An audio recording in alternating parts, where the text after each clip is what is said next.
Good morning students. बच्चों, हमारा first chapter complete हो गया हिस्ट्री का। आज हमारे द्वारा इस चैप्टर के क्वेश्चन आंसर किए जाएंगे। लेसन 1, जिसमें हमने 1000 वर्षों के दौरान हुए परिवर्तनों की पड़ताल पढ़ी थी, आज हम इसके क्वेश्चन आंसर करेंगे। सभी अपनी अपनी किताबें निकाल लें। बुक में पेज नंबर 14 पर आपके क्वेश्चन आंसर दिए हुए हैं। पहला क्वेश्चन इसमें दिया हुआ है, फिर से याद करें, जिसके अंतर्गत है अतीत में विदेशी किसे माना जाता था। विदेशी शब्द हमने कहाँ पढ़ा था? पेज नंबर 3 और 4 निकाल लीजिए। पेज नंबर 3 के अंतर्गत आपका लास्ट वर्ड जो दे रखा है मध्य युग, वहाँ से निशान लगा लीजिए मध्य युग, और फिर पेज नंबर 4 पे आप चले जाइए। पेज नंबर 4 पर आपके दे रखा है, मध्य युग में मानो किसी गांव में आने वाला कोई अनजाना व्यक्ति जो समाज या संस्कृति का अंग ना हो, विदेशी कहलाता था। ऐसे व्यक्ति को हिंदी में परदेसी और फारसी में अजनबी कहा जाता था। इस प्रकार से यहाँ पर आप इस फर्स्ट क्वेश्चन का आंसर 3rd और 4th पेज से ले सकते हैं। क्वेश्चन के आगे लिख लो पेज नंबर 3 और 4। सेकंड क्वेश्चन हमारे दे रखा है यहाँ पर, उल्लेखित बातें सही हैं या गलत। इसमें पहले नंबर पे कै नंबर पे दे रखा है, सन 700 के बाद के काल के संबंध में अभिलेख नहीं मिलते हैं। ये बात गलत है, अभिलेख मिलते हैं। दूसरे नंबर पर है ख नंबर करके, इस काल के दौरान मराठों ने अपने राजनीतिक महत्व की स्थापना की थी। बिल्कुल सही है ये बात, राइट। फिर उसके बाद तीसरे नंबर पर दे रखा है, कृषि केंद्रित बस्तियों के विस्तार के साथ कभी कभी वनवासी अपनी जमीन से उखाड़कर बाहर कर दिए जाते थे। ये बात भी बिल्कुल सही है। उस समय में ये जो 700 से 1750 का काल था, इसमें वनवासियों को अपने ही जगह से खदेड़ना प्रारंभ हो गया था। पहला कारण तो यही था, कृषि भूमि का विस्तार, और दूसरा बिना किसी कारण के भी अपनी जमीन से उखाड़ दिए गए थे, बाहर कर दिए गए थे। चौथे नंबर का इसमें क्वेश्चन दे रखा है, सेकंड क्वेश्चन में, सुल्तान गियासुद्दीन बलबन असम, मणिपुर, कश्मीर का शासक था। गलत है बेटा ये बात, रॉन्ग का निशान लगा लें। फिर है रिक्त स्थानों को भरें। रिक्त स्थानों में पहला क्वेश्चन आपके दे रखा है, अभिलेखागारों में रखे जाते हैं दस्तावेज व पांडुलिपि। दस्तावेज व पांडुलिपि। सेकेंड नंबर के क्वेश्चन रिक्त स्थान में दे रखा है, 14वीं सदी का इतिहासकार था। बच्चों, 2 इतिहासकार 14वीं शताब्दी के बहुत प्रमुख थे। एक तो था आपके बर्नी और दूसरा था अमीर खुसरो। आप चाहें जिसका नाम लिख सकते हैं, अमीर खुसरो भी और बर्नी, या जियाउद्दीन बर्नी, जिसका दोनों में से किसी भी इतिहासकार का नाम लिख सकते हैं। फिर नेक्स्ट है आपके 5 फिल इन द ब्लैंक्स भरने हैं आपको। इस उपमहाद्वीप में इस काल के दौरान लाई गई कुछ नई फसलें थी। इनमें नाम लिख लो, आलू, मक्का, मिर्च, चाय और कॉफ़ी। फिर से रिपीट कर रही हूँ, आलू, मक्का, मिर्च, चाय और कॉफ़ी इस टाइम पीरियड के अंदर बाहर से लाई गई प्रमुख नई फसलें थी। फिर नेक्स्ट है, इस काल में हुए कुछ प्रौद्योगिकीय परिवर्तनों की तालिका दीजिए। प्रौद्योगिकीय परिवर्तन के अंतर्गत बच्चों आपके पेज नंबर जो है यहाँ पर दे रखा है, पेज नंबर आपके दे रखा है 7। पेज नंबर 7 निकाल लीजिए बच्चों। इसमें दे रखा है नए सामाजिक और राजनीतिक समूह। इसके अंतर्गत आप देखिए चौथी लाइन, तीसरी लाइन से देखिए, इस काल में अलग अलग समय पर नई प्रौद्योगिकी के दर्शन होते हैं। मिल गया सबको? पेज नंबर 7 पर नए सामाजिक व राजनीतिक समूह की हेडिंग है। इसमें तीसरी लाइन, इस काल में अलग अलग समय में नई प्रौद्योगिकी के दर्शन होते हैं। सिंचाई में रहट, कताई में चरखे और युद्ध में आग्नेय शास्त्रों का इस्तेमाल हुआ था। ठीक है बच्चों, यहाँ तक आप लोग कर लेना, आधी करके छोड़ देना, मतलब और भी कई आविष्कार हुए थे। फिर नेक्स्ट है आपके, इस काल के दौरान हुए कुछ प्रमुख धार्मिक परिवर्तनों की जानकारी दीजिए। धार्मिक परिवर्तन, धर्म से संबंधित परिवर्तन बच्चों आपने कहाँ पढ़े थे? निकालें पेज नंबर 11। पुराने और नए धर्म मिल गए सबको। धार्मिक परिवर्तनों के अंतर्गत सबसे पहले सेकंड पैराग्राफ में दे रखा है हिंदू धर्म जिसे कहते हैं। हिंदू धर्म मतलब हिंदूनिज्म। हिंदूनिज्म के अंतर्गत नए देवी देवताओं की पूजा होने लगी थी। राजाओं के द्वारा बड़े बड़े नए मंदिरों का निर्माण किया जाने लगा था। ब्राह्मणों का प्रभुत्व बढ़ने लगा था और राजा ब्राह्मणों को महत्व देते हुए समाज पर या राज्य पर अपना कंट्रोल, अपनी शक्ति का प्रयोग करते थे।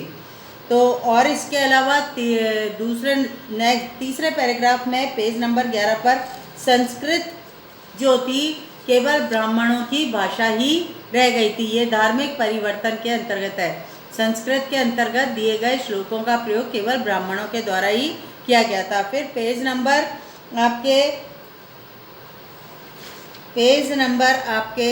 12 पर आ जाना बच्चों।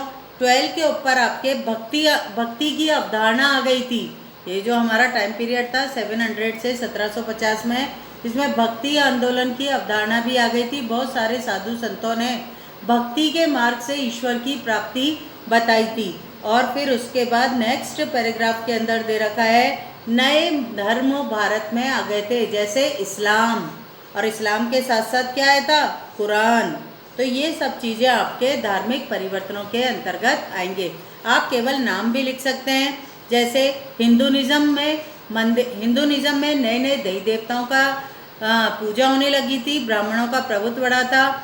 फिर उसके अलावा भक्ति आंदोलन आया था, कुरान आई थी, इस्लाम धर्म आया था। इस तरह से आप पॉइंट लिख सकते हैं। नेक्स्ट है फिर आपके पिछली कई शताब्दियों में हिंदुस्तान शब्द का अर्थ कैसे बदला। ये आपके पेज नंबर 3 पर आ जाइए। पेज नंबर 3 पर आपके सेकंड पैराग्राफ जो दे रखा है उस पर आप लोग अपने हिंदुस्तान शब्द को लीजिए। मिल गई सबको। पेज नंबर 3 पर हिंदुस्तान शब्द,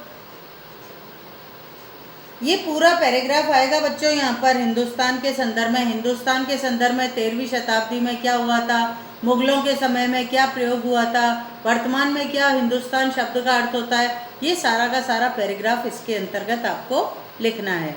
नेक्स्ट है आपके जातियों के मामले कैसे नियंत्रित किए जाते थे। पेज नंबर 8 निकाल लीजिए आप लोग अपना। पेज नंबर 8 पर आपके लास्ट पैराग्राफ जो दे रखा है वो जाति पंचायत के संदर्भ में दे रखा है। ये आपके अपने सदस्यों के व्यवहार का नियंत्रण, पेज नंबर 8 सबने निकाल लिया। अपने सदस्य, लास्ट पैराग्राफ को पढ़ रही हूँ मैं। अपने सदस्यों के व्यवहार का नियंत्रण करने के लिए जातियाँ स्वयं ही अपने अपने नियमों को बनाती थी। नियमों का पालन जाति के बड़े बुजुर्गों की एक सभा के द्वारा करवाया जाता था, जिसे जाति पंचायत कहा जाता था। जातियों को अपने निवास के गाँवों के रिवाजों का पालन भी करना पड़ता था। ये सारी बातें इसके अंतर्गत आएगी बच्चों। जाति पंचायत के मामले कैसे नियंत्रित किए जाते थे, जाति पंचायत के द्वारा किए जाते थे। फिर है सर्व क्षेत्रीय साम्राज्य से आप क्या समझते हैं।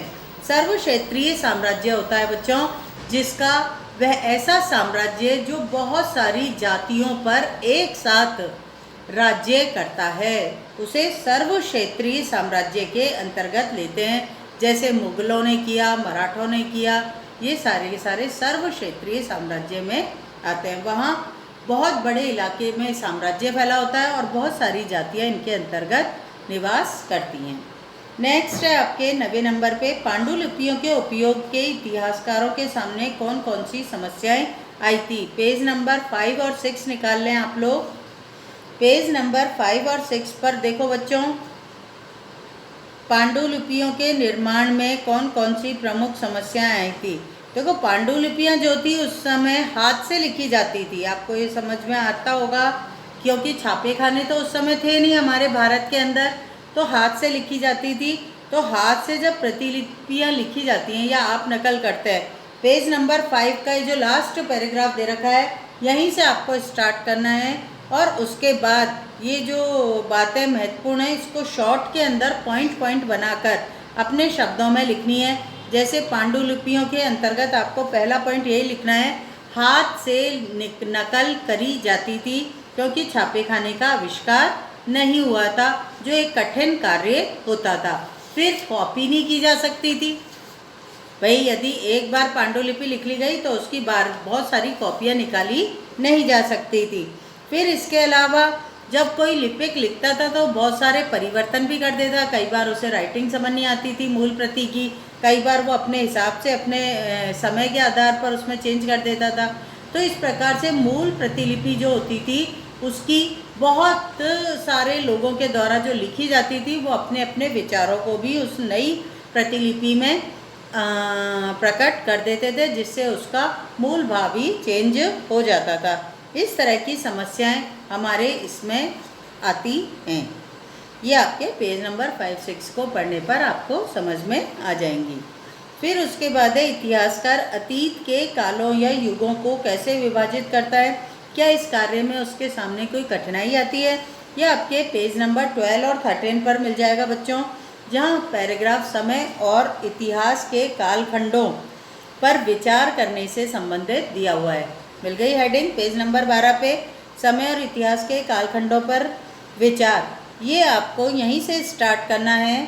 फिर आपको सेकंड पैराग्राफ भी लिखना है और थर्ड पैराग्राफ जो दे रखा है उसमें तीसरी लाइन आपके दे रखी है। इस काल विभाजन को आज बहुत कम इतिहासकार ही स्वीकार करते हैं। अधिकतर इतिहासकार आर्थिक और सामाजिक कारकों के आधार पर ही अतीत के विभिन्न कालखंडों की विशेषताएं तय करते हैं। यहाँ तक इसका आंसर आएगा। पेज नंबर 12 से स्टार्ट करना है आपको और पेज नंबर 13 के सेकंड पैराग्राफ की थर्ड लाइन पर आपको फिनिश कर देना है। बच्चों यहाँ पर आपके ये लगभग सारे क्वेश्चन आंसर हो गए हैं। अब हम second chapter next week start करेंगे। थैंक यू बच्चों।